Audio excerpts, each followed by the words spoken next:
তো আপনাদের মধ্যে যাদের লক্ষ্মীর ভান্ডার প্রকল্পের নাম রয়েছে বা যারা এখনো পর্যন্ত লক্ষ্মীর ভান্ডার প্রকল্পের নাম ওঠাতে পারেননি, তারা হয়তো অনেকেই জানেন না যে রাজ্য সরকার নতুন আরও একটি পদক্ষেপ নিচ্ছে, যে স্কিমের নাম দেওয়া হয়েছে কমন হাউস হোল্ড রেজিস্ট্রেশন।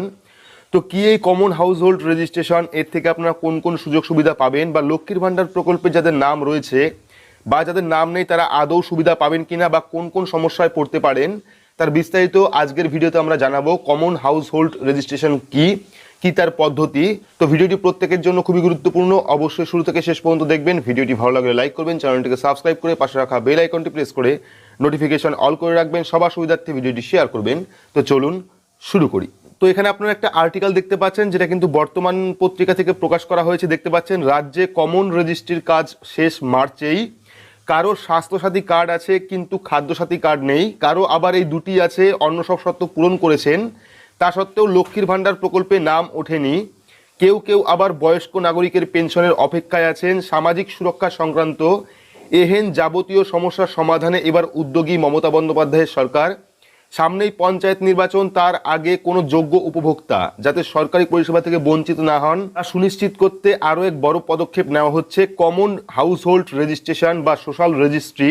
সোজা কথায় লক্ষ্মীর ভান্ডার, স্বাস্থ্যসাথীর মতো সমস্ত সামাজিক সুরক্ষা প্রকল্পের উপভোক্তাদের তথ্য একত্র করা। অর্থাৎ এই প্রকল্পের মাধ্যমে কিন্তু যাবতীয় প্রকল্পের যে তথ্য, বেনিফিশিয়ারি যে তথ্য, সেটা কিন্তু একজোট করাই হলো এই স্কিমের মূল উদ্দেশ্য। আগামী মার্চ মাসেই সেই কাজ শেষ হয়ে যাবে বলে নবান্ন সূত্রে খবর। কিন্তু তাতে সুবিধা কি হবে, অর্থাৎ এই যে কমন হাউস হোল্ড রেজিস্ট্রেশন, এতে সুবিধা কি হবে, এখানেই লুকিয়ে আসল চমক। এই ব্যবস্থার ফলে প্রতিটি পরিবারের তথ্য যাচাই করে দেখা হবে, দেখে নেওয়া হবে যে তাদের সদস্য ঠিক কোন কোন প্রকল্পের সুবিধা পাওয়ার যোগ্য। অর্থাৎ যদি আপনার পরিবারে কোনো সরকারি স্কিম না পেয়ে থাকে, সেক্ষেত্রে কিন্তু কমন হাউস হোল্ড রেজিস্ট্রেশনের মাধ্যমে বোঝা যাবে যে আপনার বাড়িতে কোন সদস্যর কোন কোন স্কিমের প্রয়োজন রয়েছে। আর সেক্ষেত্রে কেউ যদি কোনো পরিষেবা তালিকা থেকে বাদ পড়ে, তাহলে কিন্তু সঙ্গে সঙ্গে প্রয়োজনীয় পদক্ষেপ নেবে রাজ্য সরকার। নির্দিষ্ট সময়ের মধ্যে সংশ্লিষ্ট প্রকল্পে অন্তর্ভুক্ত করা হবে তার নাম, অর্থাৎ ন্যায্য প্রাপ্য থেকে রাজ্যের একজন ব্যক্তিও বঞ্চিত হবেন না। আর সব থেকে বড় কথা, এর জন্য চক্কর কাটতে হবেন না বিভিন্ন দপ্তরে। তো এ প্রসঙ্গে রাজ্যের এক উপদস্থ আধিকারিক জানান, দুয়ারে সরকার কর্মসূচির মাধ্যমে রাজ্যের অধিকাংশ গরিব ও সাধারণ মানুষকে বিভিন্ন প্রকল্পের আওতায় আনা গিয়েছে, কিন্তু আমরা চাই একজনও যাতে বাদ না পড়েন, সেই কারণে কিন্তু এই নয়া ব্যবস্থা চালু করা হয়েছে। আগামী 2 মাসের মধ্যে এই কাজ শেষ করার সিদ্ধান্ত নেওয়া হয়েছে। ইতিমধ্যে রাজ্যে 9.5 কোটি মানুষ স্বাস্থ্যসাথীর অধীনে রয়েছেন।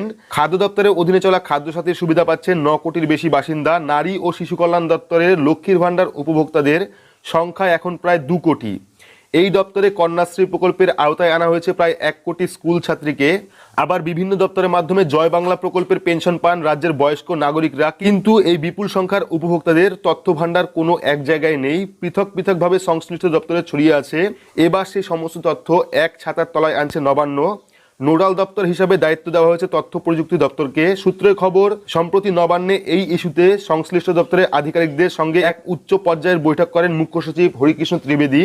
প্রশাসনিক মহলের ব্যাখ্যা, দুয়ারে সরকারের পরবর্তী ধাপ হিসাবে ধরা যেতে পারে রাজ্যের এই উদ্যোগকে। আধার সংযুক্তিকরণের মতোই গুরুত্বপূর্ণ এই উদ্যোগ, কারণ সমস্ত তথ্য এক জায়গায় এলে বাদ পড়বে অযোগ্য উপভোক্তার নাম। তো লক্ষ্মীর ভান্ডার প্রকল্পে কেন অসুবিধা হবে সেটা বলছি। এখানে বলা হচ্ছে, সমস্ত তথ্য এক জায়গায় এলে বাদ পড়বে অযোগ্যদের নাম।